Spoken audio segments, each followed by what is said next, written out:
O'clock, so we'll proceed with Facilities Committee meeting agenda for Wednesday, September 15th, 2021.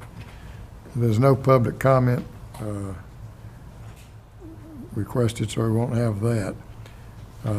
Let me lead us in a word of prayer, please. Our dear Heavenly Father, we're just thankful for this day, and Father, we're thankful for this country we live in.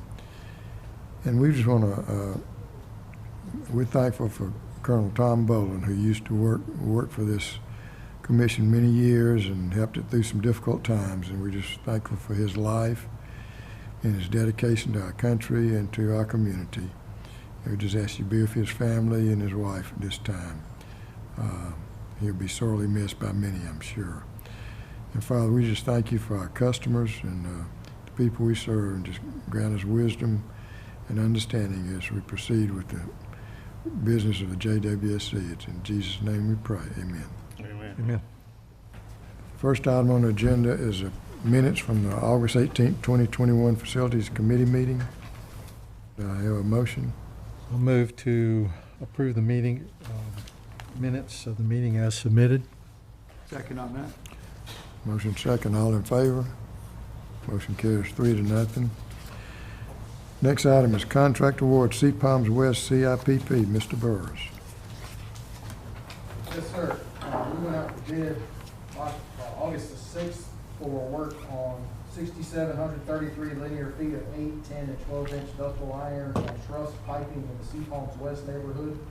This contract involves cleaning, televising, and lining the pipe to repair any defects, and then post-televising the lines. We've done some work in recent years in the area that got a lot of attention. We had a line collapse right outside of pump station 2032 on the side of Frederica, very close to some structures, and we were there for a long time. Contractor was there for nearly 8 months to complete that line. So we got bids back on Tuesday the 24th, or sorry, Thursday, September 9th. The apparent low bidder is Advanced Plumbing Technology out of Clearmont, Florida, with a low bid amount of $223,745.34. If you look at the bid sheet, flipping on the second page, you'll notice that their bid amount is substantially lower than any other bid price we received. And a couple of things I would like to point out is some of their bid items appear to be unbalanced, with a 1 penny unit price bid for line item 6 and line item 10 on that bid form. With that being said, we've requested additional reference projects than the one they submitted to determine the bidder's qualifications to complete the project as expected. Based on the projects they submitted, the largest municipal sanitary sewer cured-in-place piping project they've completed consisted of 2,900 linear feet of pipe, and it was not in an established neighborhood. They have completed larger storm sewer projects, and they appear to have an extensive history with residential plumbing, CIPP repairs, line and lateral sections, and things of that nature.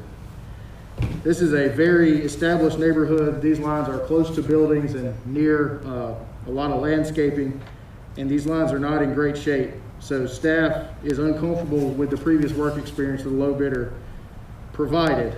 They haven't had a job of even 50% of this size and not in an established neighborhood with the expected complexity we have here. Because of that, staff recommends the award of the contract to the second low bidder, In Situ Form Technologies, in the amount of $309,698.20. That is under the remaining budgeted funded amount of $328,200.51. The contract time would be 150 days following a signed notice to proceed. One question is, has Advanced Plumbing Technology ever done any work for the utility? No, sir. The municipal work they have done has been in the Florida area, usually for smaller utilities in Florida. Can I have a motion? I'll make a motion. I'll move that the Facilities Committee recommend the full commission award a contract for CPOMS West CIPP rehabilitation to Institute Form Technologies LLC in the amount of $309,698.20. I'll second. I have a couple of questions. The Truss piping, how much truss piping do they have in there in Sea Palms West? A lot of the 8-inch that was included in this is truss Piping, the piping. 10 and 12 is ductile, so it's somewhere in the 1,500 to 2,000 feet range. Have we ever lined truss piping Yes, sir. before, and it does work? Lining truss piping does work, but it doesn't, truss pipe is not as good as the insulator, some other pipe materials, so if you look at post-inspection footage of the liner, it'll look splotchy because they get hot spots. It does form and cure correctly, but everywhere that it didn't insulate 100% correct, you'll have darker splotches in the liner. But it's not, it's still structural, it just looks like there's something wrong. And how did we determine the quantities? Are they gonna be televising this, or is it based on quantities that we've determined from previous videos? We've televised several of these sections. Some of the ductile iron sections we did not televise because they are severely tuberculated, and we wanted to have somebody on board in case when we went through and tried to clean that line, we had a collapse. So, So are we doing all of the pipe in Sea Palms West? no, sir. This is basically the main backbone that follows along the main road into the pump station. Pump station 2032 is right there on catty corner from Benny's Red Barn. Yeah. This is the main trunk line that comes through Sea Palms West and down the backside of those houses. So we videoed that, Yes, sir. and so the quantities are based on our video. Quantities are based off of video and GIS data, yes, sir. But we know we need to be doing this much work in there. Yes, sir.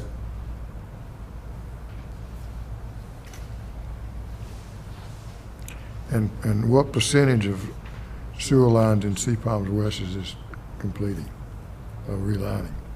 20 or 30% max. It's not, Really? not a huge percentage of it.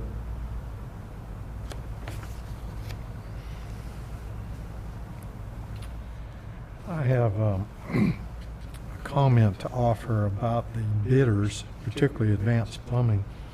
And then, Andrew, what you offered with regard to staff's comments. Could we not have screened them during the qualification portion of the process to know that they did not have adequate experience before they submitted a bid? We did not go, on most of our bids, we do not go through a pre-qualification procedure. We do that for some of our larger bid projects, but on these more normal sized bid projects, we don't go through a pre-qualification step. Okay. It's different in my experience, and I understand that's just a different approach. But I'm okay with the recommendation of going with in situ form technologies, because just looking at the bid prices, it told me immediately, without knowing their experience, they didn't know what they're getting into to offer unit pricing at those levels. That's all I had. Thank you. I got a question, Mr. Chairman. Do we have to always accept, are we always looking to accept the lowest bid, or are we looking to accept the quality of the company that's can provide the service? I believe the wording, and I'll make sure, Charlie, this lowest responsive bidder. The lowest responsive bidder. Right.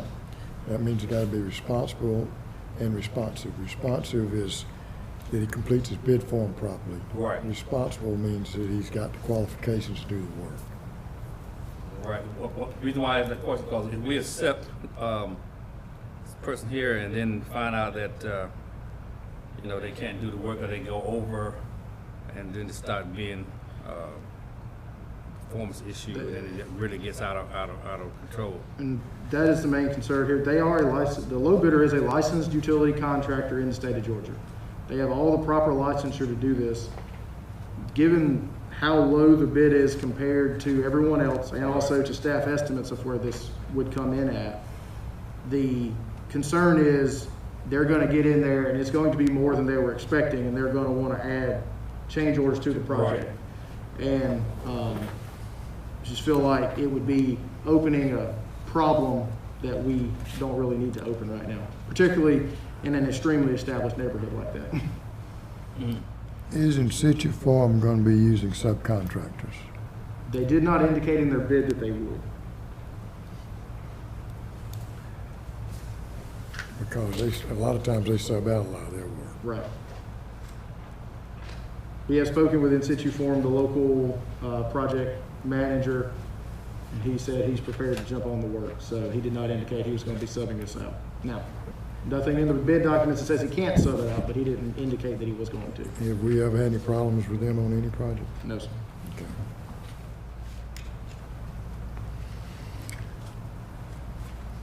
Are there any other questions? We have a motion second. All in favor? Motion carries 3-0.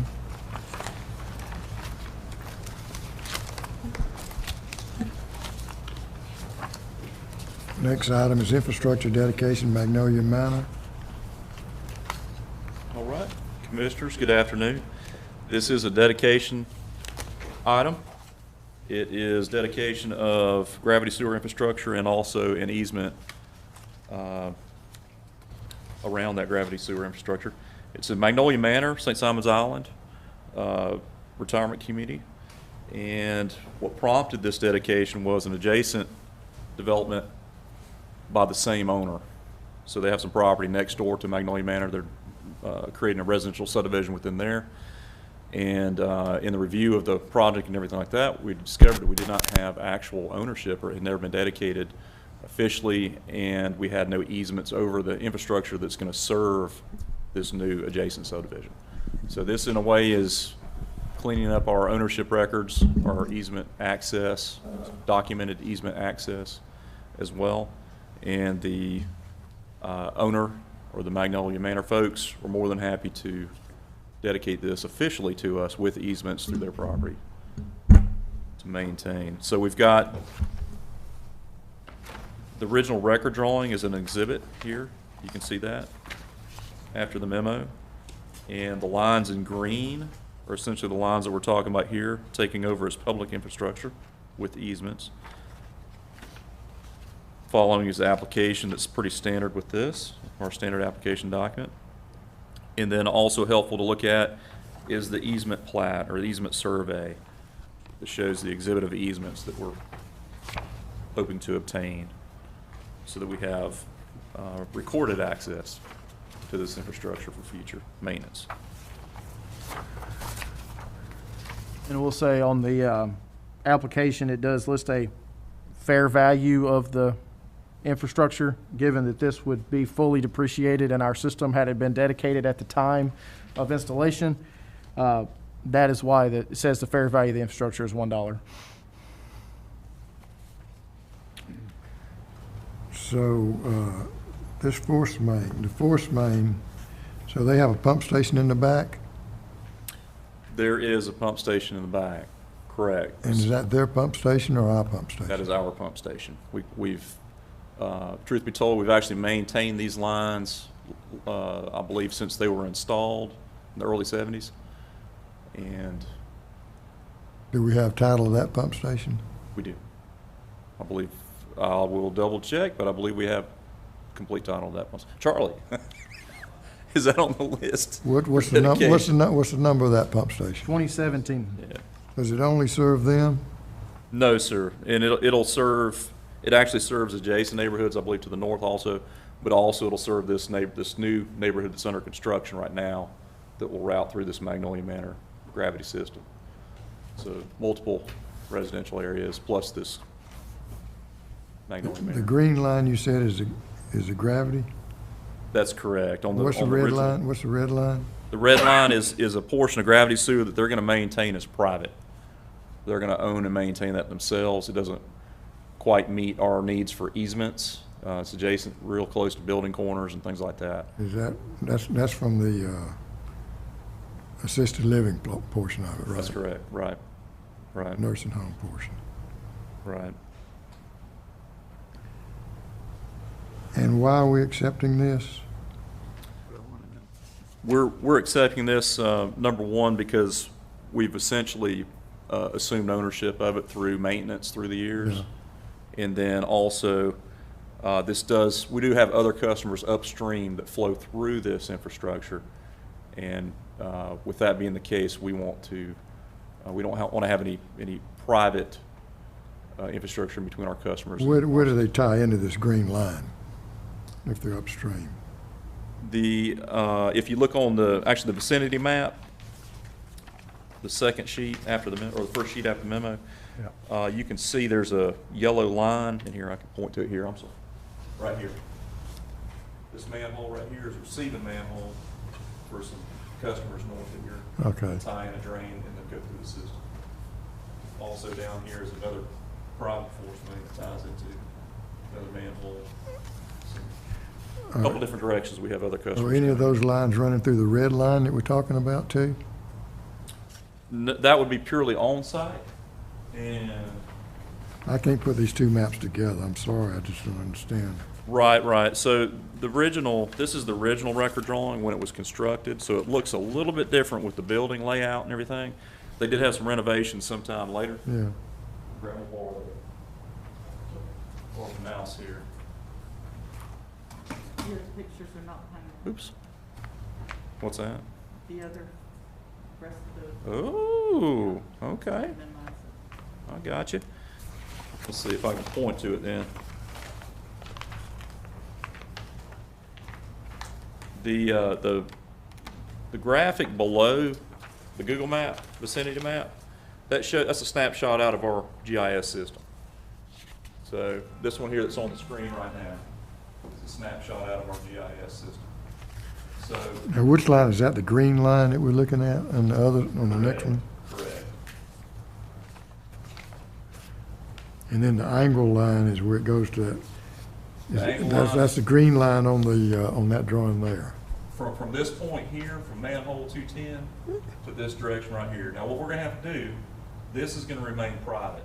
This segment Yeah. here and this segment here. But isn't there a line coming into that line that's also coming in? From, That private force main does come in. yeah, the private force main right here. Yeah, who's that private force main from? If I can scroll down, it's off the page. I believe that's on site also for more Magnolia Manor buildings. Yeah, I would have to pull up GIS. I believe it's an on-site brine main that comes on from Magnolia Manor. Their property, they own all of this property through here, still on their campus. They're pumping in here. So this would remain private as well. So from this point here, we're gonna change the color to back to red, denoting they're gonna keep it as private. Public ownership would be. So the off-site stuff's just tying in up above there. Correct. There's some upstream here that comes, well, to the pump station. And then there's this. Yeah. I just want to make sure nothing's tying into the private Yes, sir. portion of it. The only thing would be the private pump station for Magnolia Manor. Yeah. Okay. Can I have a motion? I'll move the Facilities Committee forward the above described dedication to the full commission for approval and acceptance. I'll second that. Motion second. Any other questions? I have let me ask a question. So it was because they were going to do some additional building that prompted them to look and see, but we've been maintaining this? Yes. Is that our legal obligation to do that, or should they have been maintaining it, or? I believe the original intent, and even looking at the record drawings, was for it to be dedicated originally. Okay. The proper documentation just wasn't ever followed through with. It's not uncommon, unfortunately. And a lot of times we discover these things along the way as new developments come about. We start looking at the infrastructure. Right. One of the things we do is we check, do we have easements where needed to serve this development and whatnot. And it's one of these opportunity. It worked out well because it's the same owner that's developing the adjacent property as well, and so they expedited this to clean up this issue for us. Yeah, it just struck me as kind of odd that we're accepting a pipe that was, what, 40, 45, 46 years old? Right. All these years. It just, like, you know, your uncle giving you a car with 180,000 miles on it and said, enjoy yourself. Right. You know, but, To that point, great question. So to that point, as part of the dedication process in our standards, we do investigate the infrastructure that's looking to be dedicated. And in this case, operations did have CCTV footage, records of it. They reviewed it, looked at it again, and did not find any defects that, any abnormal defects or any reasons not to take it. In their opinion, it's functioning just fine right now, so. Well, that's why I asked you. I'm not the engineer, but I Yes, didn't sir. think you would do it without, gathering information. so- Correct. If there were an issue, and this was a pure dedication where somebody was trying to, we would, per the standards, there's a criteria that would be met that we would ask from them to do, yeah. But, and there is a 2-year warranty? Per the dedication documents, Yes. So, I mean, if something happens, they would have to end up paying for repairs? Possibly? per the document, possibly. Possibly. Enforcement or agreement to that, I'm not sure, but. It's not if it- bumper to bumper. Yeah, if it's in the document, whatever, I would say whatever's been executed would stand, so. I don't know the history of this particular station, but it's likely that they intended to dedicate it a long time ago. Right. And, Right. and give a warranty at that time. So if something happens in the next 2 years, I don't know that we're gonna be calling them. I think it would be very difficult to enforce a warranty on 40-year-old pipe. Yeah, I was thinking that too, that's definitely not bumper to bumper. Not for bumper to sure. bumper on that, for sure. Okay, that raises some more questions. Yes, sir. The green line, is it 8 inch? Per GIS, I believe it is 8 inch. It should be on the record But drawing. we videoed it, we ought to know what size it is. Right. Because we don't want to necessarily accept a 6-inch line.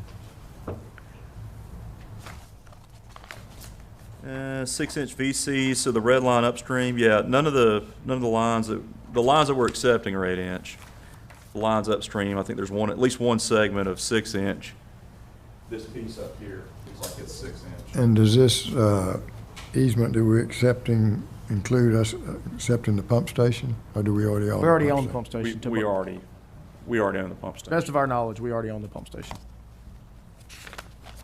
Well, that's on their property too. If we don't own it, then we should be able to get that too, right? Yes, sir. Correct. So should we make that a condition of this if we're not sure we own it? I'm checking right now. I mean, It's not on a recent list, but I'm confirming. we could always, Okay. if y'all want to move forward, push this to the full commission, and then if we research it this afternoon and find out that the pump station's not a part of that, we can add that to the documents tomorrow. I just want us, when we get to the part on the areas in Glynn County with septic tanks, I want us to just also talk about this as relates to other areas in this county and the city where the private systems that we got meters on, sort of like the one we know about where we're putting in the pump station, that we need to take ownership of. We're taking ownership of this, and they didn't video it. Yes, sir. But yet we're requiring other private systems to video. It's been videoed. But I know we videoed it though. Right. And they're requesting us to take ownership, right? We requested them to dedicate it to us when we figured out that we didn't have the documents, because we've been maintaining it anyway. This is more of a cleanup process for this infrastructure here. Do we have a motion yet? Have a motion? Yes, We do, yeah, we do. Do. Motion and a second. Motion and a second. Any other questions? None for me. All in favor? Motion carries 3-0. Thank you. Move to the discussion section, Academy Creek Water Pollution Control Facility Trial Proposal. Mr. Burrs. All right.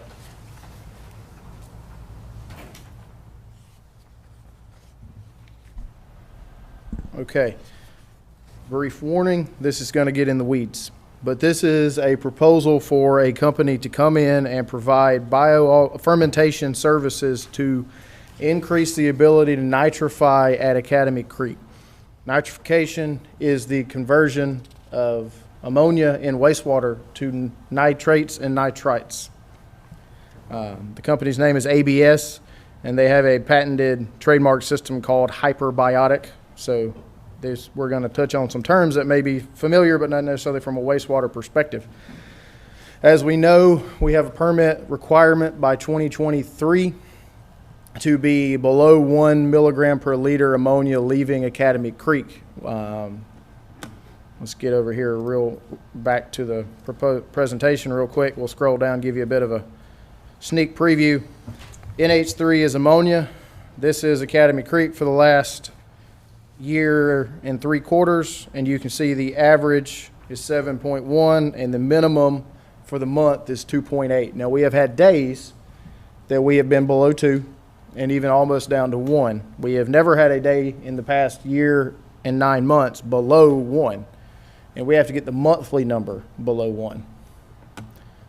Now, we are continuing to make process improvements throughout the project that we're doing, and once the project is completed, we will have the ability to make more process improvements. We wanted to look at alternative solutions. Let me get this bigger. All right, so biomass, or the amount of solids we maintain at the wastewater plant, gives you the bacteria that actually removes the solids that don't settle out. So basically the bacteria in the biomass will consume the organic solids in a wastewater process, and those organic solids then settle out as the bacteria basically eat themselves to death. We have a problem right now with poor settleability. So essentially we run samples every day where we get samples of our mixed liquor, which is a combination of recycled sludge and raw influent water, where we put it and do a settability test and essentially wait 30 minutes to see how much sludge settles out. And ideally what you want to have happen is you want that material to pack down in the bottom of the jar, and then the top of that is clear water because all those solids settle out. What we currently have happen, due to this filamentous bacteria here, as you see in that slide to the right there, the material doesn't pack densely. It's foamy, and it ends up with a lot of air entrained in the sludge, so it will not actually compact down. And what that causes happen is we have blankets in the bottom of clarifiers, and we already have small clarifiers at that facility that continue to bulk and get higher. And then in high flow events, if we're not careful, we can have washout because the velocity coming in pushes all of that bulking solids out.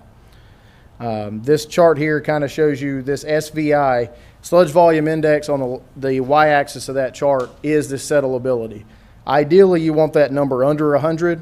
80 to 100 is considered ideal in most situations. You can see 100 is sort of in the middle of the chart, and the vast majority of our days are well over 100 on the SVI. Now, to treat ammonia, you have to have what's called a mean cell residence time. You have to have a sludge age. We recycle sludge to build up the biomass. You have to have a sludge age of at least 4 to treat ammonia. However, typically you want to be above 6, and 8 is recommended. The current process at Academy Creek is designed for a 2 to 4 day MCRT on the process. It is a process that does a great job removing BOD. It was put in because of the industrial flow heading to that facility, and BOD was the concern. So what we're trying to do is extend the MCRT, make the sludge older so it can treat ammonia without causing those sludge blankets to increase to the point that they're untenable. So he's saying here, this is the owner of and the patent holder for this process needs 10 plus days. We got to have at least 6 days, probably 8 days. 10 plus days would be great. But without doing major changes or considering this, we are unlikely to ever get to 10 days sludge age at that facility. Now, these are high-level estimates he put together. Obviously, CapEx is capital expenditures, OpEx is operational expenditures. He estimates that and with some input from us, that to install the necessary equipment to get this process done, a $20 million expenditure from a capital expense, and then a $500,000 a year additional increase in operating costs to run that new equipment. So he's saying in a total, with the existing cost, would be $1 million a year. With his solution, which is essentially probiotics, a wastewater plant is essentially a very large digestive system. So similar to how when people have digestive issues, they may take a probiotic pill each morning or each afternoon, whichever you prefer. His solution is essentially to inject probiotics into the wastewater stream. It is a little expensive on the front end. His statement is that it would significantly reduce the operating expenses because as the bacteria do a better job of removing the organics and the ammonia out of the wastewater, we will produce less sludge as a result because they will be more efficient. The primary problem, of course, would be to get the ammonia out. The secondary problem he's got there are no and yes. The secondary problem is reduction in biosolids. So he is estimating we could get a 60% reduction in the biosolids leaving that facility, and he's got smaller case studies where people have went over 3 years without having to haul biosolids out of their facility. You can, now we have a dryer, but he has in Florida approval to make Class A sludge with this material without having to send it through a dryer because of the characteristics. And then because of that, if we have more throughput because we can get a higher MCRT, we can treat higher concentrations of material coming in. We can do that with less oxygen because we can build the biomass up better, and less oxygen and less electricity for having to keep the mixers on. And then on the back end, chlorine, which we use to disinfect, the amount of solids leaving your facility directly impacts how much chlorine we use, so there would be a theoretical reduction in chlorine. Now, he shows you some numbers down there. He's saying we would, including CapEx and OpEx, save $1 million a year. I don't want to necessarily commit to that number by any stretch of the imagination, but that is Dr. Whiteman's estimation. So those two slides you see on the left there are the difference between our existing flocculant, which you see is very spaced out. You want to see that densely together, and what he's got from results on other locations where he's implemented this technology. And filamentous bacteria are those long worm-looking shapes on the slide. That is what causes the material not to pack correctly. So you don't see any of those on the right side. He's estimating that within 30 days, we would have no more filamentous bacteria in the system because his bacteria would be dominant and we would not be able to produce the filamentous bacteria. If we could get the solids to pack better, we could increase the mean cell residence time because we could the return sludge would be much more effective, because if you're pumping 100 gallons a minute of sludge that is densely compacted versus 100 gallons of sludge that is very loose, you're actually returning more solids in the densely compact sludge.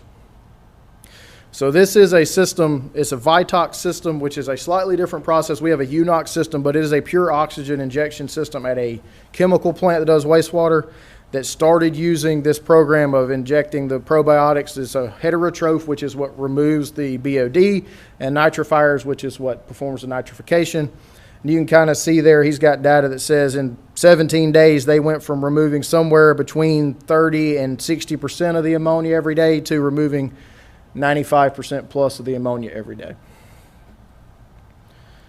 This is his temporary production facilities. It's a trailer that comes in. They basically have vats in there where they grow the bacteria and then inject them into the system. His services is more than just the actual bacteria. They would maintain the dosing in the material during the trial. They would perform additional lab services that we don't have the capability of doing, and then also with reporting and documentation. Now, the way he likes to do this, and this is one of the reasons that this is on a discussion, is his proposal is they do a 90-day demonstration and have key performance indicator targets that if they hit, we automatically agree to a long-term contract. Still working through how that works with our purchasing and whether that's even possible.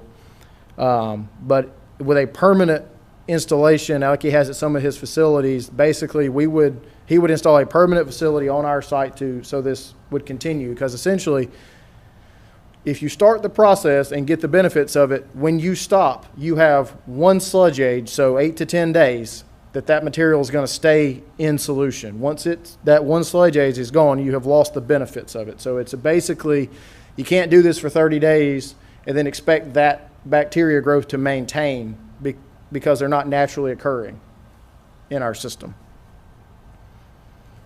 So his proposal for 90-day demonstration is $130,000 cost to us. That is 50% of what the estimated total cost of the services would be. We would have... Where's that number? Right here in the center. 90-day demonstration equals $130,000. And then if we demobilized, it would cost an additional $20,000 for him to pull the trailers out if we did not go for a permanent installation. Now that's just for the actual trial. So let's go through, don't need the history. So there's a table here in the back of the presentation, kind of shows you all that he's done over his career. He has done lab testing well before he even knew Academy Creek was a wastewater plant in Brunswick, Georgia. In the UK, he is from the UK, where he has produced the results we're looking for on a pure oxygen system. Don't need that. Okay, so this is data from Stark, Florida, which is in the North Florida area outside of Jacksonville.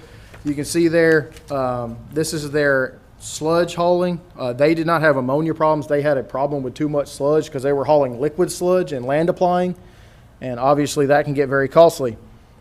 So period 3 here, this lighter green color, involved them actually emptying the solids out of their digesters and their aeration basins. So there was a bulk increase in solids going out as they were getting this together. And then this is the bottom area here, dark green, is what happened after they got through that. So they have not hauled or processed biosolids since December of 19. Now, I've been very upfront with Dr. Whiteman about this. I do not think it is realistic to expect that we would not haul sludge out of Academy Creek. It's just, he's got data that says he's done it in Stark, and if he has, that's fantastic, and Stark is more the better for it, but I don't want to go anywhere near us saying we are not going to have to haul sludge out of Academy Creek. The idea is that this reduces the... This will reduce the sludge hauling, so you offset the cost associated with doing it. And then, as we've talked about, if this went into place, you will see an increase in cost, not just from the trial, but if we went to a permanent. There will be an increase in operating costs from doing this because you're paying for these designer bacteria to go in the system. You would theoretically get a reduction in sludge hauling cost. You would theoretically then be able to dial in your system a little more, so maybe you reduce some oxygen, and you would theoretically use less chlorine out the backside to help pay for those or offset those costs. I do not think we are going to get to a net zero if we went forward with this proposal. I think you would see a long-term increase in operating cost at Academy Creek to doing this, but if it's almost guaranteed compliance, that may be something that's worth considering. I have a couple of questions. Is it feasible that we would send someone down to one of these plants? We could absolutely. Data? We have talked with the operator of Dublin, Georgia's facilities, and he is very pleased with the services that this company has provided. They have been treating ponds at Brunswick Cellulose for over 10 years to help reduce some of the issues they've had with some of their settling ponds at Brunswick Cellulose. And we've talked with operators there, and they are very happy. But we could absolutely go visit Stark, Dublin. Obviously, we could go to Brunswick Cellulose. We can even take the back roads without having to get out onto the main road there to get to them. Mm-hmm. So we can do that.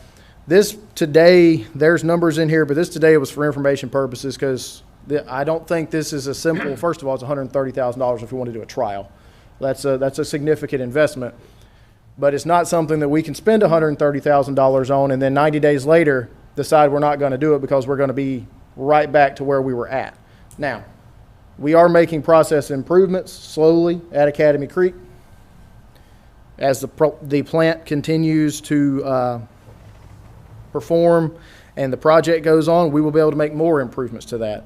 We are getting closer to our compliance deadline on the ammonia leaving Academy Creek. If the project is done in March, as currently scheduled, which is going to rely heavily on material showing up on time, then theoretically we can start really tweaking stuff up come April 1st or somewhere in that ballpark. And nothing at a wastewater plant happens overnight. So you make small changes, see what happens. You wait a week, see what happens, and go through the process. So if we want to go through the process of trying to continue to make the process changes and see how low we can get, we can do that. It may be into next summer before we've figured out how low we can get that done, and then you're inside of 9 months from that compliance deadline if you have to do something. Now, We could always go to him at that point. But again, he 60% reduction in biosolids is his major selling point, and you don't have to pay any upfront capital. It is a monthly charge. But if you look here at this monthly charge on his estimate, he's saying the increase in operational expenses is $800,000, so that's $70,000 a month for a long-term basis.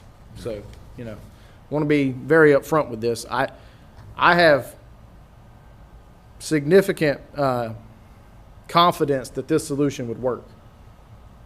I have confidence we can continue to make improvements at Academy Creek outside of this, but given the opportunity to look at this, I wanted to get your opinion on what would be a substantial operational cost increase in the short term as we're going through this. Here's my first impression and thoughts about this.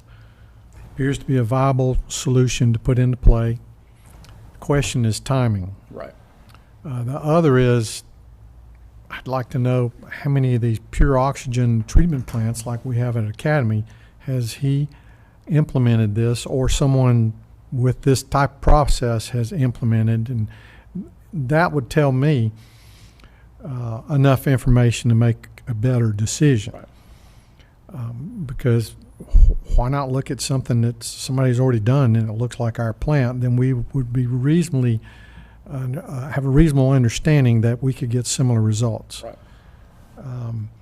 The other is the horizon for the compliance is, you know, doing a $20 million improvement to meet the compliance. We had to start today. Right. And meet that in the next 2 to 3 years. So that's a little bit troubling to me to look at a capital investment for a solution. To your first question about this is a Vitox system, which is a pure oxygen, but not exactly like ours, and this is on a chemical plant, not on a municipal wastewater plant. But to all the information I can find and to all the information that he's found, this is the only plant that's pure oxygen that has used biofermentation on a large scale. Now, data looks great, but it's one facility, and it's not municipal wastewater. Well, I don't think we need to do this till we finish the work at the plant. Sure. Because number one, our operators right now are strapped. They are very much handcuffed in what they can do. And the main thing is the return sludge rate and maintaining solids. Right now, we can't operate all 3 basins or all the clarifiers all at once. So, and you and I have talked about this, that if we can get the mixed liquor up and have a decent, correct return sludge rate and maintain the alkalinity, we should be getting that nitrification through this plant. And even the engineer of record has said that we should be able to do it, and we might have to lower the capacity a little bit. Yes, sir. So I'm familiar with some other systems like that where people have put it in, and then all of a sudden they find out they got a digester just full of solids, and all of a sudden they got a whole lot of solids they got to get rid of. But our operators just don't have everything at hand right now because return sludge pumps are clogging up because of rags and things like this. And we need to make sure, and we talked with them, and so I think they're starting to understand the need, that it's not like it used to be. We're going to have to fine tune it, but the improvements we're making is so they can do that. Well, this was basically born out of, I read a academic paper where people took sludge from, say, let's use the example of, took sludge from Dunbar Creek, which has a long MCRT, and injected the sludge into a wastewater plant that was a UNOx system. So I started looking for options at that point, because the thought of hauling sludge from Dunbar over here seemed a little untenable because I'd have to do it every day. But and this is where this solution opportunity came out of. We can absolutely continue to make progress on that, on the improvements at Academy Creek, and change the process to make that happen. Now, I would say if we got to be in compliance July 1, 2023. If we're in April 1st, 2023, and we are behind the 8 ball still, we likely need to consider this option very strongly. And if we can't meet it by then and everything, they'll give us a consent order. And then they'll say that we'll have to give a corrective action plan on That's what correct. steps we're gonna be taking. And, but until we get the clarifiers and modifications to the clarifiers done and the aeration basins and the splitter box and the return sludge rate, I think we're just, Sure. kind of throwing darts at it. I hate to spend this much money up front. I understand. Any more questions? I think it's an interesting approach, and in my view, it's a matter of timing. Sure.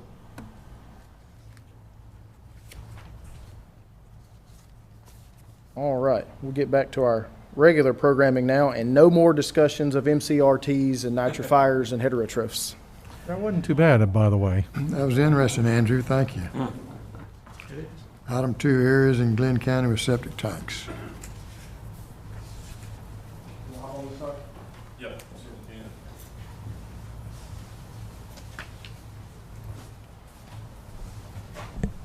Right, Commissioners, I'll probably look to tag team this with Mr. Burrows. Staff was tasked with taking a look at the septic systems that are out in our community, in particular septic systems that are within easy reach of our public system. And how can we get these septic systems connected to the public system, become customers of ours? So one thing we did, or a couple things we did, we looked at the mapping. Of course, we've got a really nice GIS program. First thing we did, we have records of the septic systems. We've worked with Department of Public Health in obtaining their records. We've actually went through and digitized their records into GIS. They actually use our septic layer now also. But we have a good reference point for where septic tanks are, obviously where our system is. And what we did is we did used a buffer tool, basically within 1,000 feet of a manhole or gravity system, how many septic tanks within our community fall within that reach, 1,000 feet. So first shot at it, we just said how close, 1,000 feet, how many people.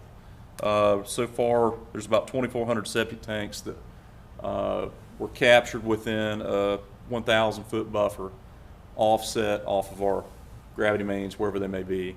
Now that was caveat with that. This is actually the, let me zoom in a little bit so we can talk a little bit more. Oh, I gotta use the scroll bars. Yeah. Yeah, a little bit different program here, but that's cool. This is a good one. How many here. septic tanks we got in Glynn County? Total septic tank count within Glynn County is an easy enough number to get. I can do a count on our layer for that.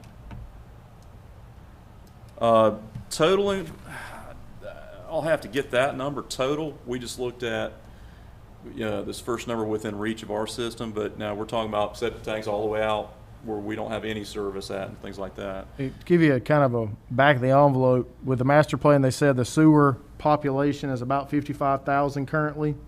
There's 85,000 people in Glynn County, give or Okay. take, so 10,000 septic tanks would be a general estimate That's a for good rough number countywide. there.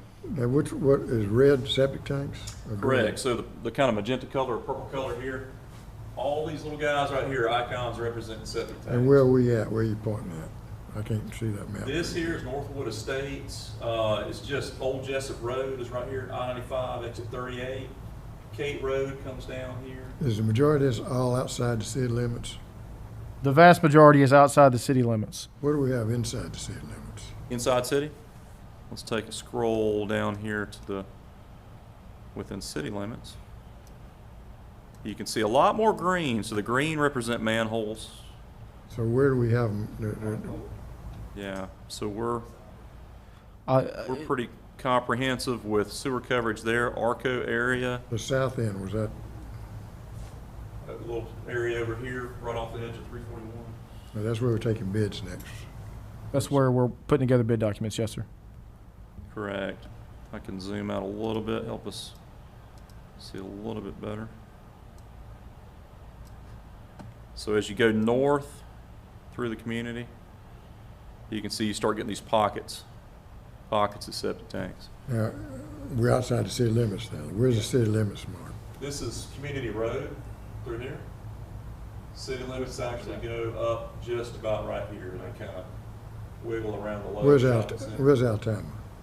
Altama is right here. So everything on the right side of Altama going Yes. up there is really, that's a lot of people up there, isn't it? That looked like a pretty good, there's a lot of greens up there. A lot of green. The green would be our system. There are some Okay, pockets. okay, the green's ours. Okay. Yes, sir. Of course, south side, we're have a project in motion right now to bring sewer to these folks. That's Community Road. That's Community Road, right. So we're looking at these gaps and these pockets of customers. If you go up Old Jessup Road, you can see that's where there's a real high density of on-site treatment, private septic systems. And what does the county require so far as, for a new house? What are their requirements as far as? So a new house, when somebody wants to build a new house, first thing to look at is the size of the lot. To have on-site water, well, and septic, you have to have minimum 1 acre. Half acre, you can have a community well or private water tie onto public sewer. Or vice versa. Yeah, or vice versa. So Or you can, if it's half acre, you don't have to have, you can't have a septic tank? You can have a septic tank, but you can't have a septic tank and a well. You correct. can either be on public water or sewer if you're a half acre. If you've got to be a full acre to be on private Do we well have and any, do we septic. have any areas that are less than half acre that don't septic tanks? We do. So let's take a look at the water map here. And that kind of tells the tale. Now what we did with the water, we looked at who is on our water system but yet still, here we can go here, here's a good one. Explain the colors to us there. Blue are the water valves. We didn't throw the lines on there because it gets kind of crowded. But blue are water valves, and obviously you would have lines connecting all those valves in the system. And then the red is still the septic tanks from before. Right, for clarity of the map, it got real busy with all the water lines on there, so we just highlighted the water valves. So that you can still kind of see where our water system is through the icon of the V, the valves. Bell Point. Up here, these are septic tanks. But we have our water out there. So that's a good, Are they less than half acre lots? They're half acre, I think, out there. that's a, Newest section, I think there might be less. Well, the north part of Bell Point up there is on sewer. For the record, correct, thank you, yes. up that section is on sewer. It's the southern portion of. Yeah, there's actually an old site where there were ponds out there, treatment ponds. So, but that's an example of customers that they're on our water system, but they're not on our sewer system. And there's about, we looked at how many water-only customers, about 4,000, a little greater than 4,000 water-only customers.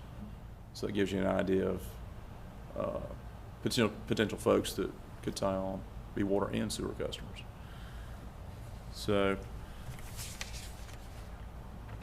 that's the. How many sewer-only customers do we have? How many sewer-only? 1,100, Yeah, it's not 1,000 or so. Not many.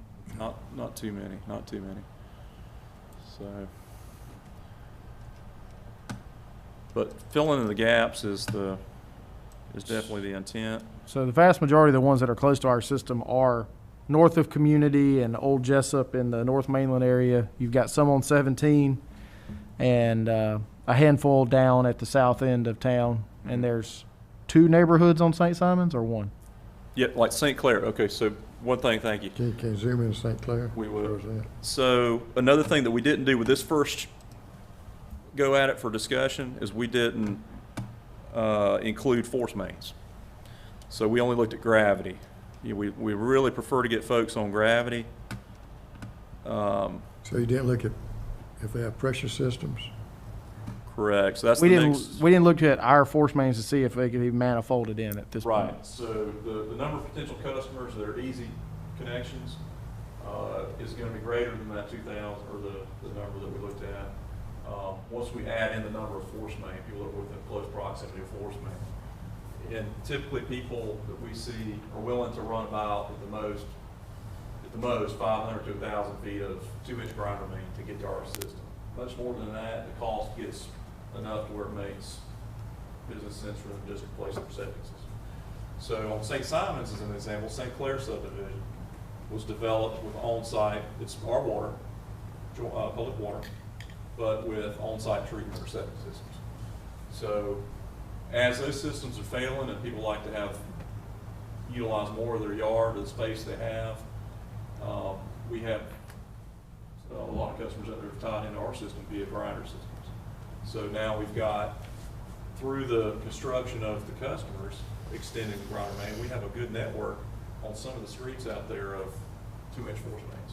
So I think New neighbors can tie on St. Simon's in general, the only three major areas on septic are Epworth, St. Clair, and then the North east end. side of Hampton Point, not Hampton Plantation, but Hampton Point. Right.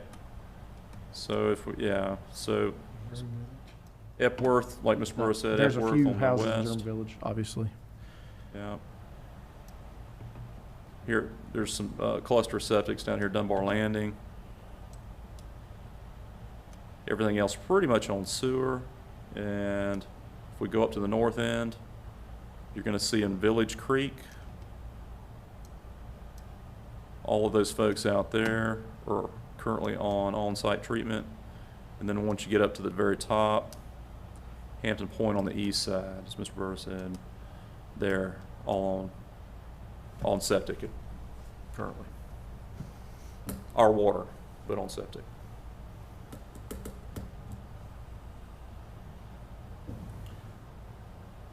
Let's go up 17. Okay.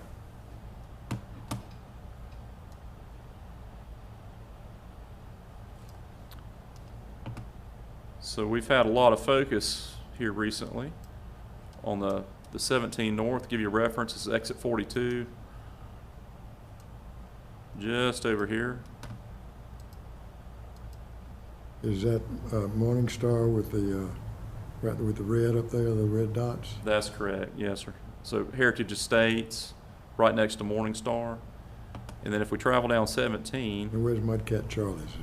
Mudcat Charlie's would be, Further right, if you up. take 17 this way north. You can't- Mudcat's just off the page. You don't have that on the map. No, sir, they're not, Okay. they're not shown on the map, but they're completely on-site treatment as well. They have desired for some time to connect to our system. We're looking forward to when that happens.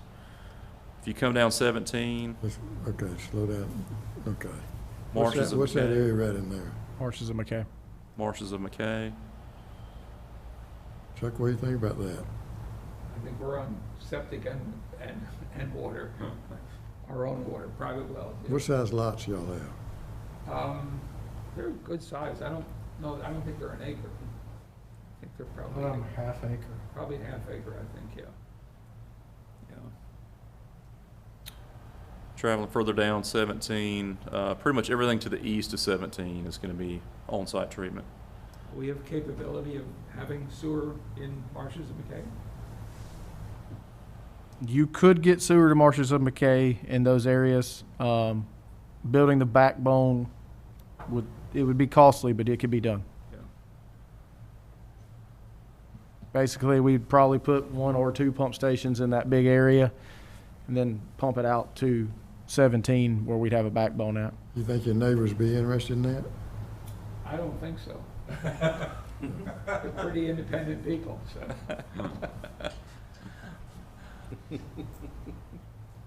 I don't know. If it disturbed their chickens, I guess maybe they wouldn't like it. Yeah. And so obviously these folks here wouldn't have been included in that 2,400 number because they're well more than 1,000 feet away from our sewer system. So. Okay, pull on down some more. Okay.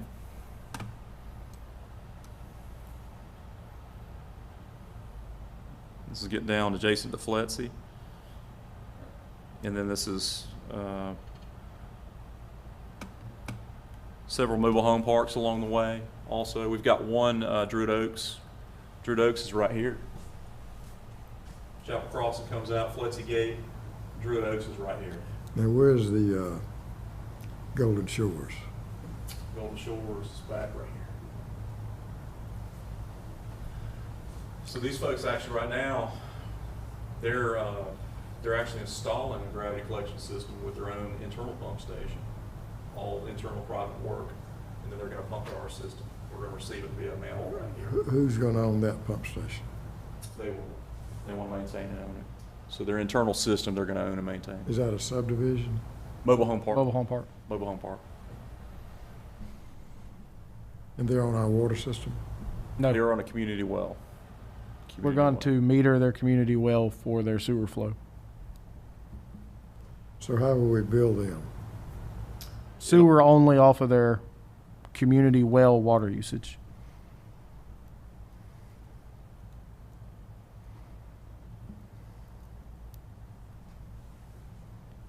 And it won't be individual, it'll go straight to the overall mobile home park. Now, where's the golf course? Golf course, if we come further down, Okay. What's the area to the right over there? That's Bell Point. that's Bell Point. Okay. And does the county health department tell us where they got failing septic tanks? They will. We stay in real good communication with them.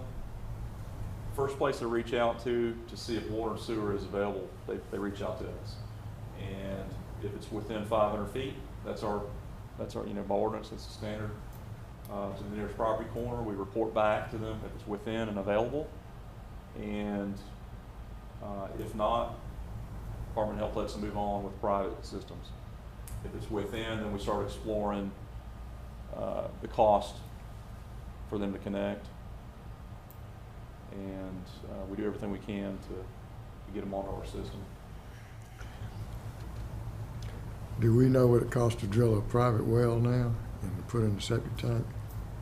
Recent private well, depending on the depth of the well, you're $8,000 to $9,000, $7,000 to $8,000 somewhere.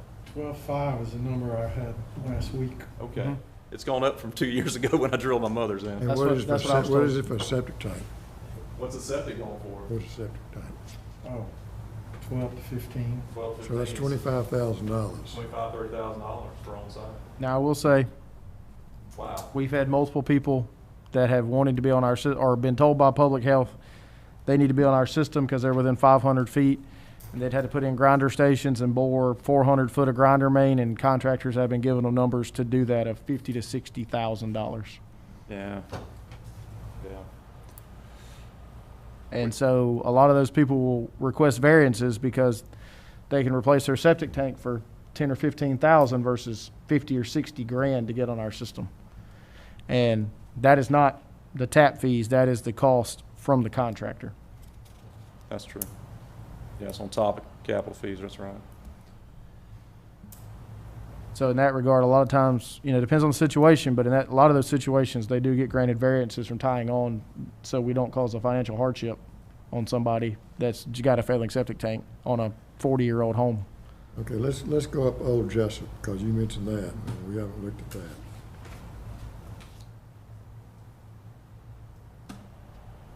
And we got a gravity sewer up there to a point. It seems like the county, when they put in the sewer lines, they just put it in for the main commercial. Pretty much. If you look at the old city systems and the county system, the old city system did a very nice job of getting everybody in the city limits access to sewer. The county was more if the developer put it in.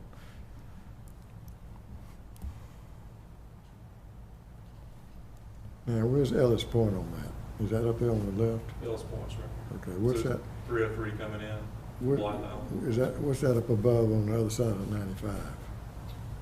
Okay, on the other side of 95? Glen Meadows, Right, off Glendale on the side. Stately Oaks. That looks like a lot of things in there, isn't it? Mm-hmm. Lot of purple in that area. A lot of purple. And where's Oak Grove? north and west.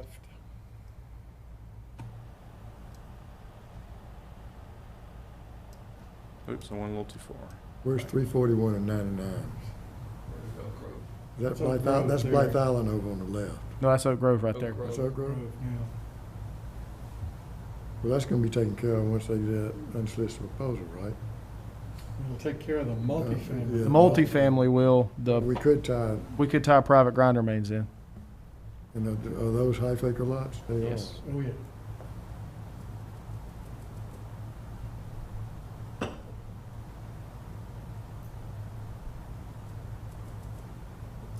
South end, if you look down towards exit 29, you can see, that's Blythe Island. Blythe Island. On both sides? Yes, both sides of 95. And this is South Main, Would that take a obviously. would that take an additional treatment plant to do some Blythe Island? Either an additional treatment plant or you had to bore under the river. Yeah. Great place to put package food. Uh-huh. The, Serve Are those small lots? Oh, the there- big variable. A lot of them are half acre, but there's some smaller lots in there.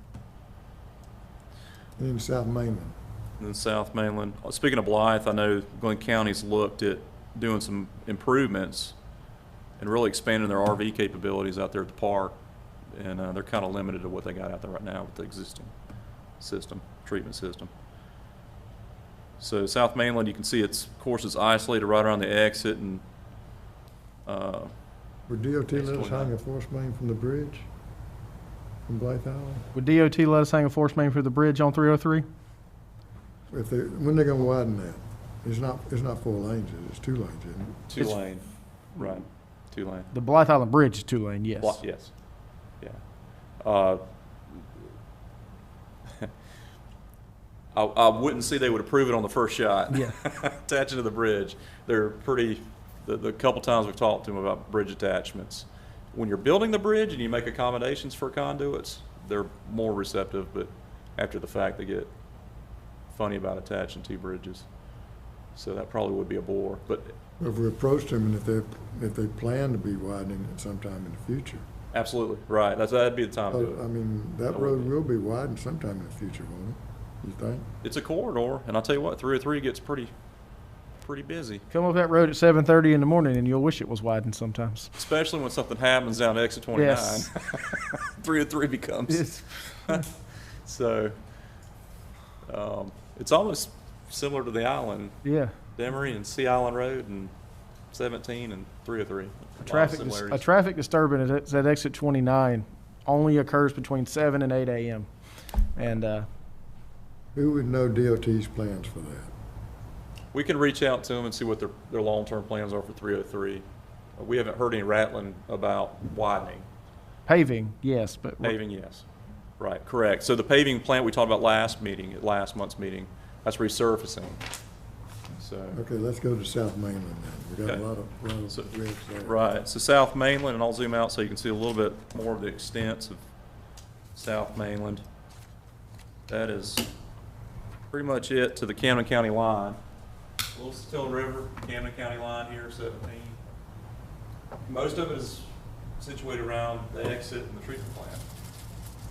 So, right around in here. Buck Swamp, we do have, this is the opportunity maybe we're missing, but we have a 16-inch force main that's out down Buck Swamp that has 4 customers on it from Peninsula that pump gray water to it. If we had a regional station at the end of that where we could push water down through it, we could take people full-strength wastewater connections all the way down Buck Swamp Road. And people have asked us to tie on, and it's just the way it's, with no flushing, no upstream pump station to push the water down, it'd be a bad, I think it'd be a bad scenario to pump full-strength wastewater to it. So far, we've had to deny people tying on to it with grinder stations, which is unfortunate. But a lot of property out there, people have asked us to tie on. Water, we do have water out there. So, a lot of the established neighborhoods off of Buck Swamp are on community wells, not on private wells.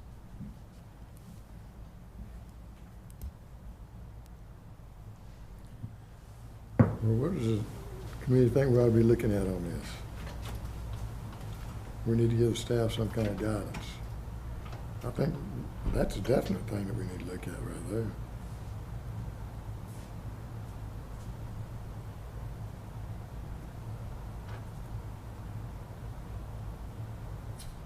Filling in the gaps.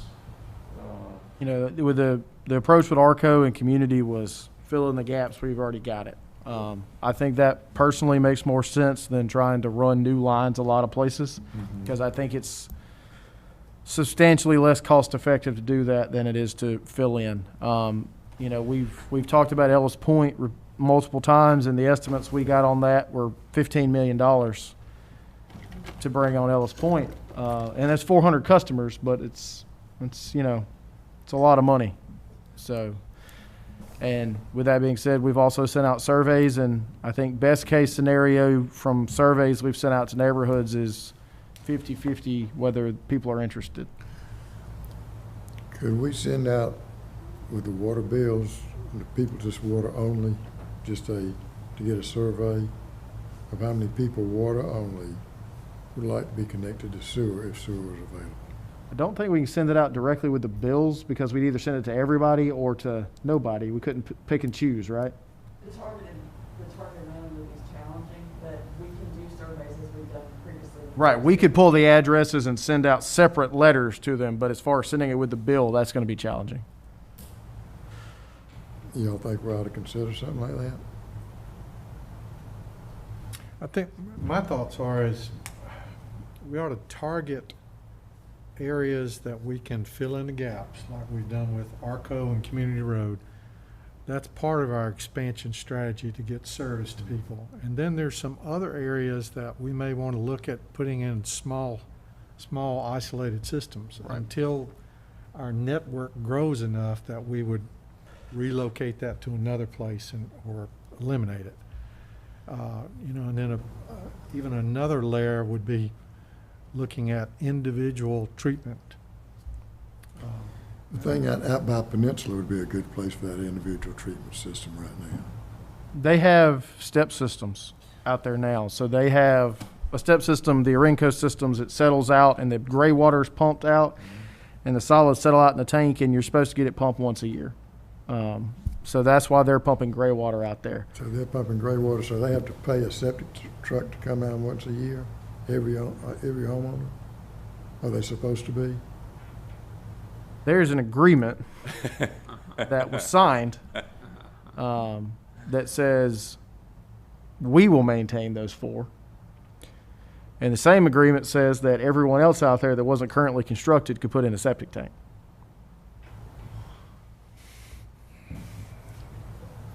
Explain that to me again, I don't understand what you said. Those were platted on low pressure with Step systems. When they had some issues How out many there, of those are they that are like that? there's like 300 platted lots out there, right? Right, the first, What? It's a lot of platted lots out there. yeah, it's a couple hundred on And- Peninsula They first. built they're not built out though. No, they're not close to built out. There were 3 or 4 customers, I think it's 3 customers and then the clubhouse or what community center, whatever you want to call it out there, that are on step systems. And the agreement says we will pump that out for them. The other unbuilt lots in that agreement says they can put in septic tanks. Do we charge them a sewer bill? Yes. The step system people. Okay. They do not get any sort of additional charges for us maintaining their private system, though. But that's so that we get sewer fees from them, and the sewer is not coming to our system. Yes, it is. Well, the gray water is, yes, sir. They are pumping to our treatment plant. Oh, the gray water is. Yes, sir. Because some of them want gray water, but you're not letting them do it because you don't think 16-inch force main they should be able to tie to that. Is And that that's maybe right? something they could look at as a step system. But a full what we've Yeah, been I hesitant know. is the full strength grinder pumps that are pumping the solids. And a long force main without adequate velocities, if we got a bunch of small grinder pumps in there, the concern would be you're gonna have a 3-mile long septic tank. Yeah. And then whenever it does get flushed, more power to you Would they like to downstream. have step systems? Because if we have step systems, we could always put a little treatment plant at the end of there too, couldn't we? Good. Is there a place there within that development that we could buy some property and put a, We've got a piece of property already, actually. We have a parcel. So the way Peninsula was, it was going to be a phased deal. The first phase they built out before the infrastructure was in to support it, so they put the step systems in there. They carved out a parcel for Glynn County at the time to put in a regional pump station. so there's land there? There's land there. We have the parcel. We own it? We do. Yes. We have that. And how big is the parcel? 50 by 50 maybe, if it's, I check, yeah. I would guess 50 by 50, but I don't know for sure. I was thinking it was bigger. If it was bigger, that's the only one we got that was. Was that for a pump station or for A regional pumping station.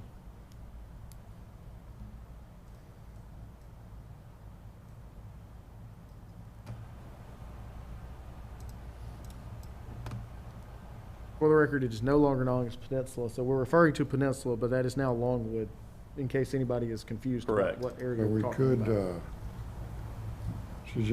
should we be talking to Renco about what kind of little treatment system we could put there? If we can get adequate, I mean, I don't mind pumping the gray water all the way to Southport. We got adequate capacity at Southport. But I will say, people that are building houses out there, since they have a signed agreement that says they can put in septic tanks, are typically not wanting to pay a sewer bill when they can put a septic tank in. But a lot of them though have to put in the step systems, No. just the ones that are already there. Per that agreement, the 4 that are already on, the only ones that have How to, many that are there? 4 out of the 400, 300 or I 400. thought all of them, I thought most of them knew a lot more on the step system. There's only 4 that are on step systems. Everybody else has agreements that say they can put in a septic tank. Any larger than an acre lot? They're half-acre lots.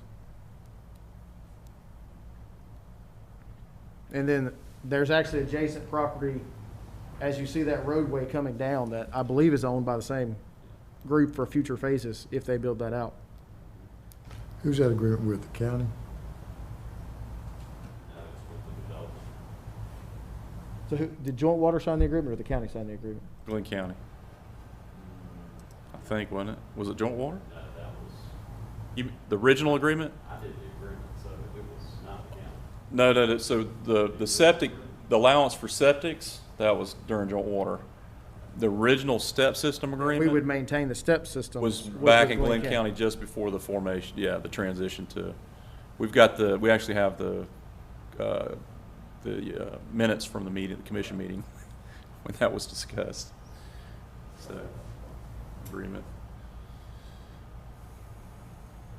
But the step systems were purely a stop, it was a temporary type thing until the regional pump station came into play, and then it was gonna be, So anything there beyond was that. step would be- system temporarily installed gravity to the regional pump station, everything was gonna be fine, and then there was some bankruptcies maybe and some development issues, and then they signed an agreement that said we'd let them put in septic tanks. Right. Charlie, that was 17, 18 maybe? It was not, it was before September of 17. It was a long time ago.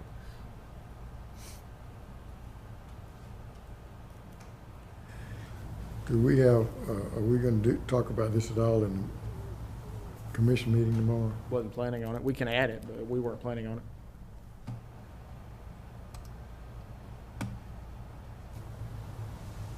I think in general, with people that have septic tanks, people with failing septic tanks look at the cost effectiveness of getting on our system versus replacing their septic tanks. But in general, people with functioning septic tanks have generally told us they have no interest in being on our system. Where is new development taking place in the county? You know what we're seeing right now is a lot of infill. Yep. Seeing some infill, some And stuff older along subdivisions. Driggers, and some Yeah. stuff along 99. Right, even, Stuff yeah, along 99, does it have sewer there? Yes. it does. All of those are gonna be on our system up in the 99 area. Autumnswood, Tanglewood, Estates at Golden Isles, So where most development's taking place now, there is sewer. We, Having right, sewer and we don't see. helps extend helps the development. Yes, sir. We Yes, don't- it does, because then they can get higher densities, they can put, smaller lots out there and on their developments if we have sewer. We don't see a lot of newly platted subdivisions that are on septic, or even community wells or anything like that. Not recently, we haven't. Most things are tied to our system.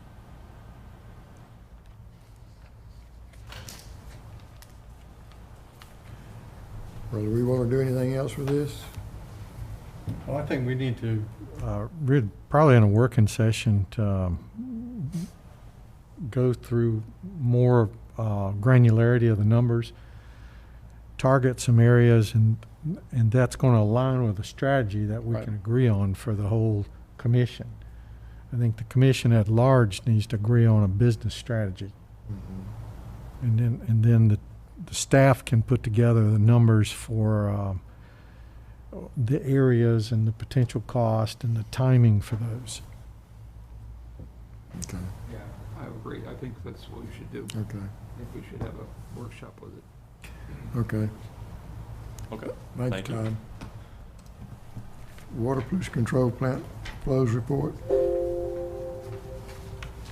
All right, so the month of August, I will say at Academy Creek, if you look over third from the right on the rainfall totals, it says there was a 2-inch rain with just shy of 6 inches for the total month. But when you get to the next two, you'll see that the rainfall totals were a lot higher, so maybe a little issue with the rainfall gauge that we used there. But flow for the month, 8 million gallons a day. That was heavily influenced by the first part of the month, which was extremely rainy. And so we had some days that kind of kicked the totals up. So just shy of 60% of the capacity.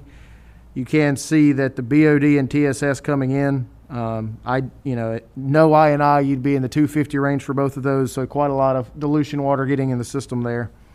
Even see that dilution water coming in on the ammonia and phosphorus.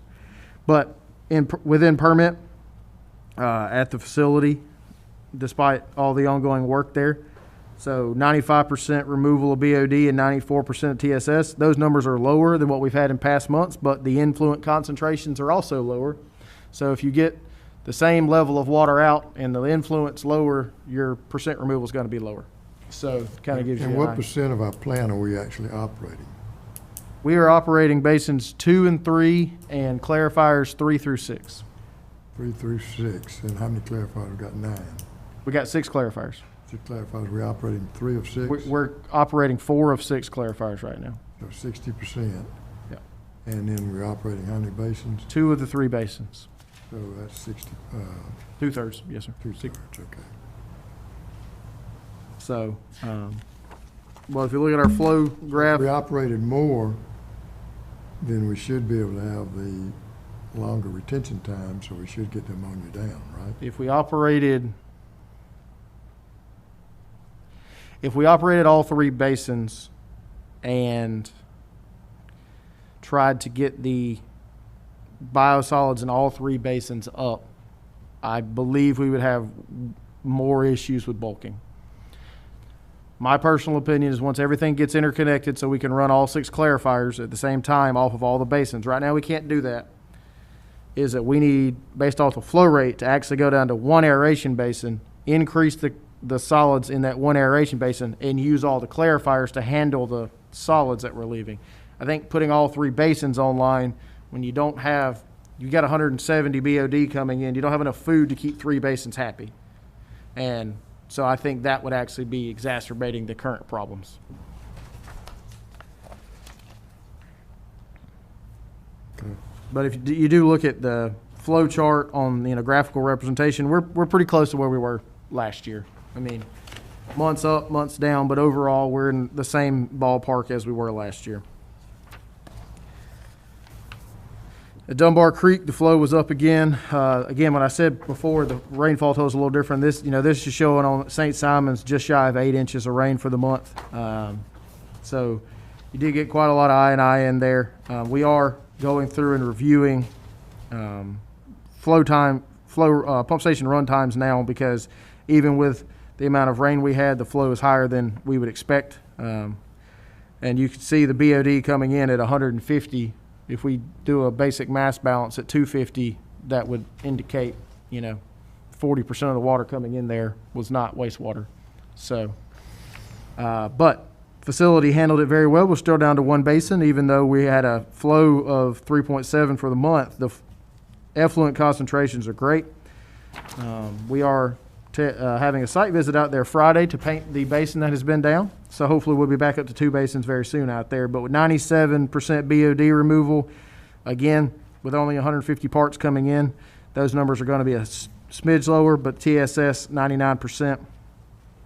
We're also getting a few salinity samples to see if we've got salt coming into the head of the plant, and that will help narrow down where we potentially would be getting I&I in if it's some sort of tidal situation that is causing the increase in flow.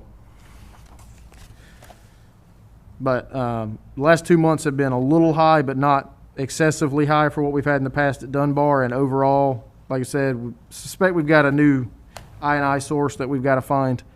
But overall, very comparable to where we have been on flows there. And down at Southport, about 450,000 gallons a day coming in that facility, which is shy of 30%. BOD and TSS is always going to be a little below normal at Southport because we get a lot of flow from the port and the car washing facilities, and so there's a lot of natural dilution that's involved in that process, and it's not domestic wastewater, so can't use the same 250 as a reference there, but we are getting some I&I down there. But with only 103 parts BOD coming in, the removal efficiencies seem lower, but again, with 103 parts versus 200 parts, that's going to be the case. Well within permit down there, and the 10 inches of rain for the month down at Southport. So that's why I'm a little suspect on that 5 inches at Academy when you had 8 inches on the island and 10 inches at Southport. The likelihood of it being 5 inches at Academy is probably a little slim. But all in all of our facilities are being operated well within permit, and staff continues to make improvements as we talked about earlier. Continual improvements are needed to meet the new permit at Academy Creek, but we are actively pursuing those opportunities right now. Are we taking alkalinity tests at all 3 plants? They have been requested. When will we start getting them? I will hopefully have them next month. Okay. All right. Any questions about this? Good report. Next item is the capital projects report. Mr. Klein, Mr. Burris. All right, Commissioners. Thank you again for the opportunity to review the projects with you and share what's going on. A lot of stuff going on out in the field. I think we've got some good things to report this month. So I'll just cover through the projects at the high points. We do have the pictures. Anytime you got any questions, please let me know. First project is 702 North Mainland Pump Station 4035-36. Upgrades. And 4035 demo is essentially complete with that station. 4036 demo is begun with that station. Both stations are in bypass. 35 roofs going on. That's TPO, or that's which stands for thermoplastic polyolefin roofing. And next page, we've got force main project going underway. Happy to report that essentially all of the open cut 12 inch is installed. It's just lacking a little bit there at the pump station 4110 to make the connections. But all essentially 12 inch open cut force main is now installed and tested. And they've progressed on the 18 inch open cut now down below Fox Run. Getting about 750 to 1,000 linear feet per day installation is a pretty good pace. It'll slow down just a little bit with the 18 inch, but they're making good progress. One thing I would like to point out is the contractors working with us. At Fox Run, they did agree to do a directional drill installation rather than open cut through that Fox Run entrance. It's heavily landscaped, a lot of traffic in and out there. We asked them, and they're going to do that directionally drilled instead of open cut as it was designed, with no additional cost to the owner. So we were happy with that, and I think they were happy as well. They didn't want to have to cut that nice entrance. A couple pictures there. You can see if you drive up and down Harry Driggers Boulevard, that pipe that's been neatly stacked up to this point is now whittling down and going along the way. We've got a picture of one of the local wildlife residents there. It's in the wetland adjacent to the project site. But so far we've had good response from the people that live out there, apartment complex out there, staying in communication with folks. Some people stop and asking questions, but for the most part, no issues at all. Contractors keeping orange fencing up along the active project side as long as they go to keep folks from coming off the sidewalk and coming across any kind of danger. Pump station 4003, which is project 703. Have they done some directional drilling yet? No, sir, not yet. So their drill rigs are going to arrive next month. That's where we're going to start seeing that type of progress. You'll see the poly pipes being fused along Harry Driggers, a lot of activity with the pipes strung out, and you'll see the big rig. They're bringing the 100-ton in, which is a pretty good size rig. It's one of the largest rigs. So they can make mile-long pulls with that guy.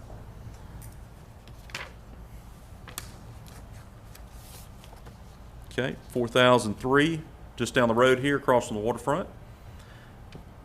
We are nearing completion on that station. It's been a long project, a few challenges along the way. First attempt at a startup began yesterday, and working through some kinks on getting completing a successful startup. Pumps are running, all that, tweaking the run conditions. As that gravity system is sat, not dormant, but slow flowing for the last year and a half plus. Obviously sediment, different solids accumulated in there. Bypass pulled out now, when you pull the bypass out, those solids and everything now move to the new station, and it's going to take a little bit of flushing and whatnot, a little bit of cleaning work by the contractor to get that system running smoothly. So working out a few kinks. But you can see a couple pictures on the inside, looking very good. Some new safety features installed in here. You can see the orange webbing below. Call it the tiger trap. It's the safety feature we're installing on all of our hatches on stations and retrofitting old stations as well. It's to protect our staff from falling in inadvertently when they're just having the hatches open to look at something. And everything else going well. New roof on top, odor control. We're looking for startup in a couple of weeks with that. All right, next project 704, Canal Road to Glencoe 12-inch water main project. In-house construction effort by Water Distribution. And that site has been very wet, and they're just waiting for it to dry out. If you drive out there, it does slope off a little bit towards where we're going, and it's been holding quite a lot of water. Holding a lot of water. So one thing we chose to go with in-house forces on that. They were eager for the challenge. As such, if we had bid this out, obviously more cost. Sure, we could have dewatered and whatnot along the way and that type of thing. Cost would have been significantly more. We have the time with this project, and we want to see our in-house efforts champion this one. So waiting for it to dry out a little bit, and they'll be back on it. We got material finally, and also as part of this, TB Landmark, who's doing the force main installation, is also going to directionally drill the back entrances to Fletsy for us. There's two shots they're doing for that project as well. So same machine, it's convenient. We got a good price from them. Same machine doing the force main is going to do the shots underneath the water main, so it worked out real well. Next project, 804 Magnolia. That project is substantially complete and functional. It's just a few punch list items, flowable fill on the remaining old mains. Some of the old fire hydrants that are now out of service need to be pulled out of the ground, and record drawings completed. Punch list provided by Joint Water to the engineer record and the city, who then conveys it to the contractor. On the second picture there, Magnolia, Yes. have they removed all the pavement on that road, the city? Yes, it's a full redo of the road All of that. for all of Magnolia Park.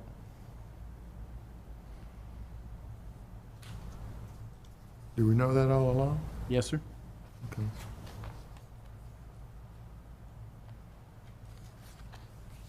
Yes, sir, that's actually how this project initiated when the city said, hey, we're looking at doing a road and storm improvement within Magnolia Park. They had some flooding issues and that type of thing.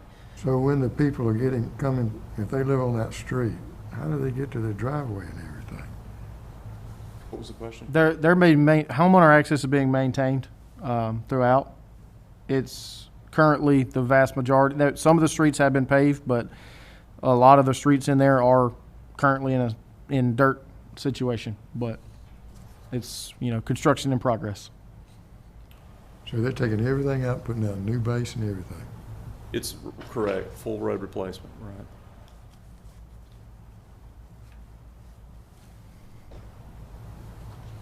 Okay. And the city's funding it in Yeah, pieces that's good. somewhat, and they now secured the funding to move on, and they're gonna bid out the second phase, they call it, of this project. I believe it is out for bid right now. There we go. Yeah, I think it is advertised. So we will be withdrawing from the project because all of our water lines will be done and our commitments with the water line installation. But the city's going to continue on with the. One piece, I think we brought it up last time, but the city they're getting us a number of driveway cuts that have been done due to the water project. They want to wait to do the permanent concrete driveway replacements after they've got the roadway and curb and gutter in. So we may, for lack of a better term, front the money for that, so they have that money in hand while they're finishing the project, so that we don't have to remain an active participant in the project. Right. So they have the entire road of each road that they have. Curb gutter, roadways, right. Correct. And how long does that generally take? How long is the rest of the project going to take? Or how long does that take just for one road, say? For them to, once they cut it down to this, how long is it before the people are going to be able to get it out of there? Because sometimes they can't even ride in there. Correct. So how are they Correct. getting them back to the houses when they do that? They've at the end of the day, they've made sure they've opened the roadways back up. Now they're rough as a cob. Now they're taken down to gravel essentially. So. What I'm thinking about on this is comparing this to Ogden. Right. Right. In Ogden, they'll be getting a new street too. Yes, sir. So I mean, there's some benefits. I believe it would require a full road replacement on Ogden. Yeah, I mean, I Yes. know it will, Yes, but sir. You're correct. there's a lot less houses than there are in Magnolia Park. But anyway, on each one of those streets. But go ahead. Okay. All right. Academy Creek? Mr. Burrows? All right, so Academy Creek, the first two shots there you see are in the solids building area. That's you can see a hole in the ground there. That is the new location where the sludge offloading live bottom bin will be installed. It has not been delivered yet. And you do see brand new LED lights in that building, so it's much easier to see what is going on in there. LED lights are brighter and consume less power, so it's a win-win for us. On the left is the filter installation. Handrails have been installed, no grading yet, so if you do go out there, you will see that there's handrails that are not attached to anything. That's because there will be grading there at a later date. And the stairs have been partially installed but not finished yet, so you still have to climb up the ladder to get to the top of the structure. But those have been installed. You see the scum trough there. If you look at the end of that blue channel, there's a metal structure, stainless steel structure, if you would mind zooming in them for me, Todd. There's a stainless steel structure on that left picture at the end of that channel. That is a scum trough that we had added to our clarifiers. We do have some issues with floating solids from time to time. That is not a traditional feature of effluent filtration. However, we had that added as a portion of this project. So on the right, that's one of the clarifiers that's not in use as rainwater that's in there right now. We are rehabbing. Typically, if you look at a clarifier, there will be a big, giant metal structure in the center where the feed wells come up, or the feed comes up and disperses, and that helps generate the solids around, or disperse the solids around. We're putting new feed wells on there that have more outlets, so it better disperses the material. I did not get down there yesterday afternoon. They were supposed to install the first one yesterday afternoon. Andrew, are we repainting the scraper mechanisms and all of that stuff too while we, We are getting pricing on it, but we have not, it's not part of the contract. okay. The bottom left is the odor control tower. If you look very closely, you'll see a green blower there at the bottom. That is not connected yet, so the odor control is not functional. But there is a 30-foot tall odor control tower down there now on a new slab. And there on the front, you see some handrails. The road side here of the odor control, that is an old influent structure that is no longer active, so that will be demoed. The new influent reroute has been completed. And on the right, they're demoing the old pre-aeration system. It has been a slow go.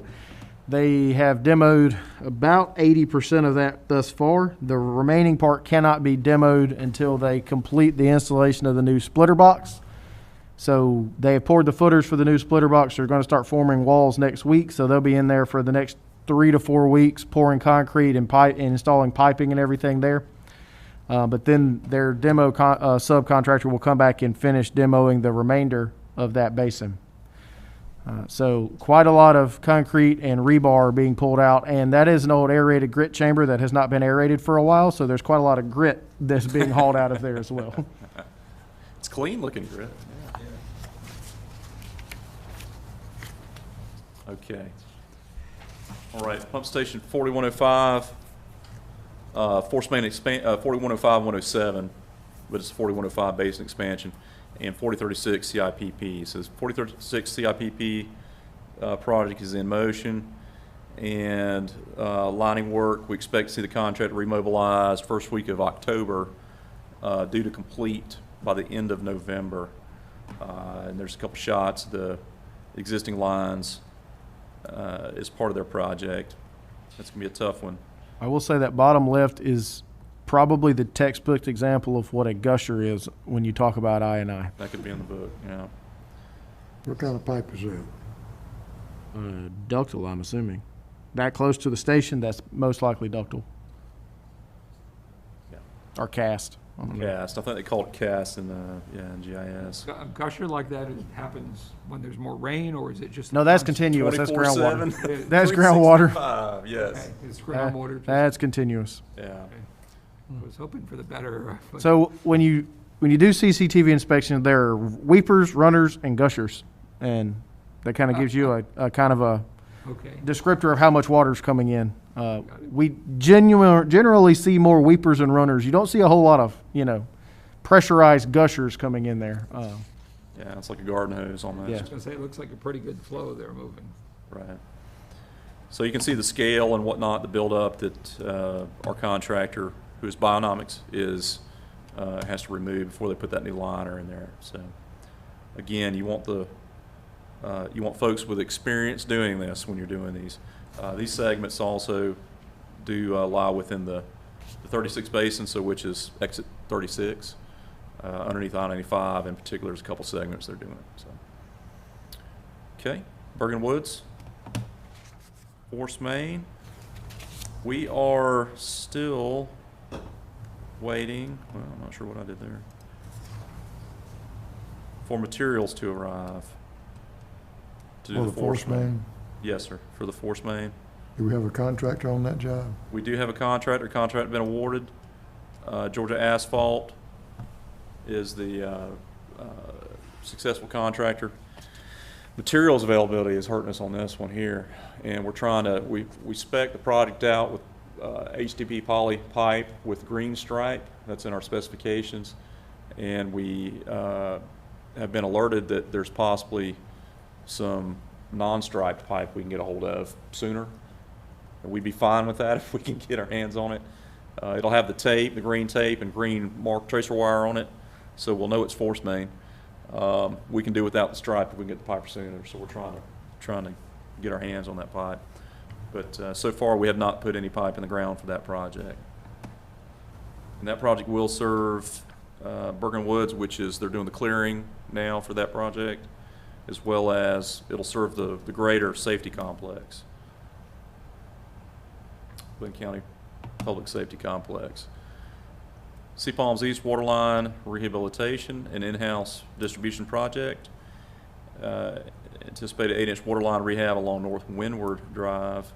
Then also rehab along Palm Drive and Southwind. We're putting together the design packets right now for the connections across. We have ordered material, some of it has arrived, we're still waiting on some of it, but knowing we're gonna have to get in there, get this done, and keep the road open while we're doing this, we are going to be bidding out to get a contractor involved. Our staff will be there as well, but someone that can provide additional assistance in making sure it goes as smoothly as possible when we go across Frederica. What about road crossings in the subdivision? Are those going to be open cut, or are they going to be? Road crossings in the subdivision where it's been paved, what we did last year was we went in and installed carriers. So, towards the end of this, well, right before July 4th was our deadline that we set to have it done. We went in open cut areas and put in chase pipes that we can pull other lines through, so that we don't have to open cut those roads.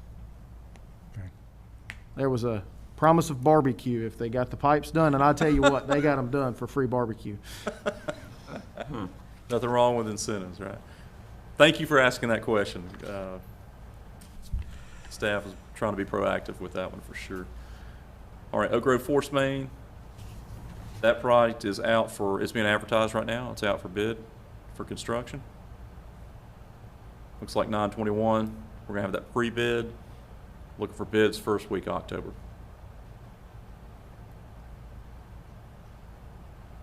And again, that's, we just saw on the septic tank map. Again, that will open up access for new customers, not only for the multifamily development that's driving this project, but also along the way, residents on Oak Grove will be able to connect along the route of the force main.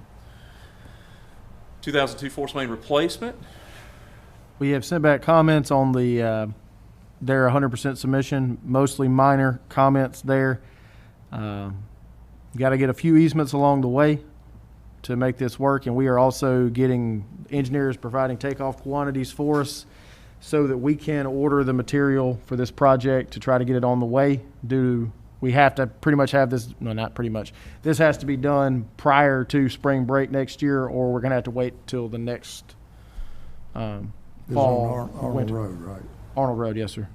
So the idea, we would have this bid out very soon, get the material on the way. We get started on this in November and make sure we're done prior to spring break.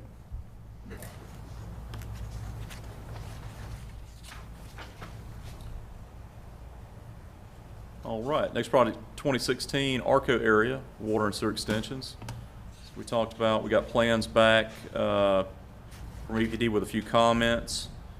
Do have sewer approval, but the water side we're working through, last final ones. And when are we gonna advertise that, you said? They're still putting together the final bid documents. We don't think that the comments are going to materially change the bid.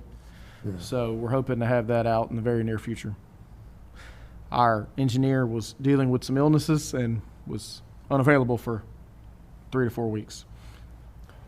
Exactly, yeah, we don't expect anything, the comments are minimal on the EPD side, so go ahead and push forward. Community Road. So Community Road, we're in the process of reviewing some of the access easements or easements for the sewer line, the gravity line, as designed. Some possible plan revisions coming about from that. But otherwise, design plans we have essentially complete, pending a few revisions on the routing, if easements prove to be difficult to obtain. Galvanized replacements, system-wide, another in-house effort with some outside contractor assistance where needed. As you can see, the directional drill rig there to your right picture,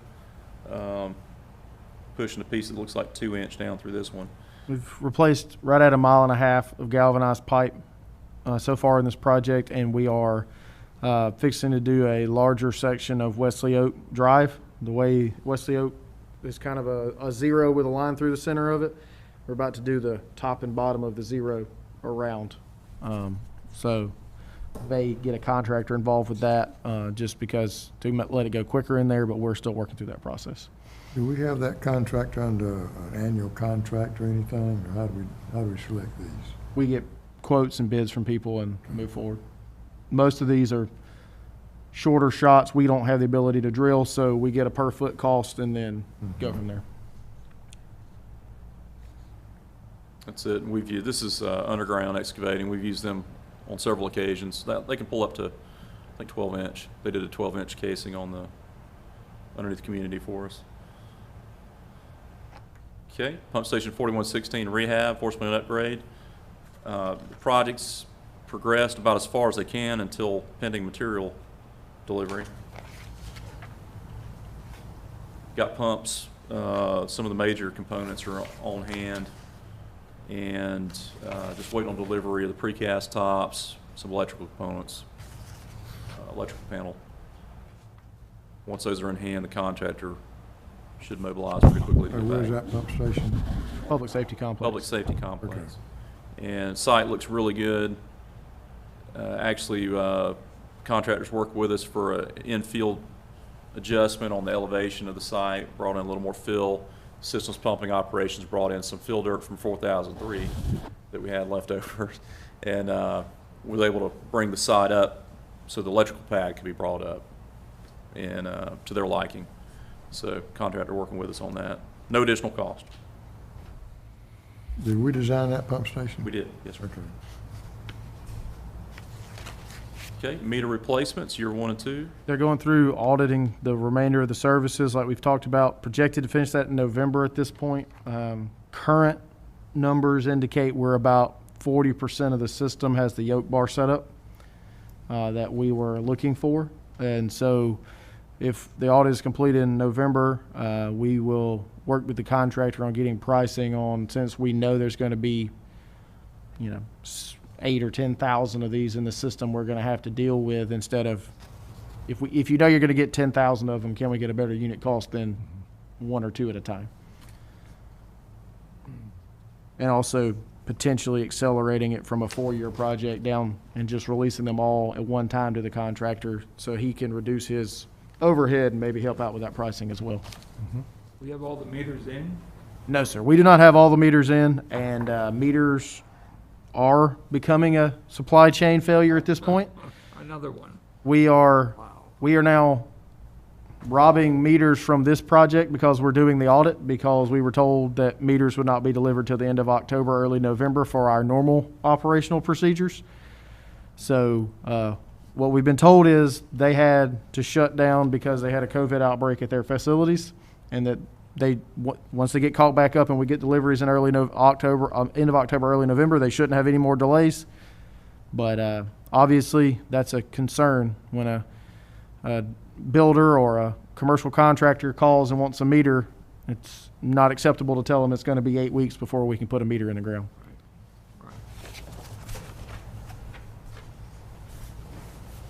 Priority Basin cleaning CCTV. Southeast Pipe's working on this for us. This is a pretty good example here of 2 different problems you may run into. On the left, you've got some intruding grout. Not really a major issue, but they do note these things. It could cause something to hang up. We may need to go in there and jet that line more frequently if we start having any issues. On the right, you've got a material change which happens. Usually that's because you've had a pipe failure and had to replace a section in between the manholes. But you've also got a pretty substantial joint offset there. Yeah. So when we televise these lines, we do get a score that tells you what kind of shape they're in. Well, obviously the one on the right would get the worst score because it's not, there's some issues there, but we can't line that pipe. So that's going to have to be one we're going to have to go and dig, because if you line the pipe, it would no longer be circular by the time you got through with it, because you can't get the bag all the way through. Got a So PVC pipe tied into a concrete type pipe or clay pipe? or what? Probably pipe. a point repair, right? point repair on a clay, we can go down, cut out, put in a section of PVC. Yeah. And you see a lot of that around. But- And now, sometimes we see this on sections and it's perfectly fine, and then maybe there's some defects in the clay. We can go through and line straight through, and it's not a big deal.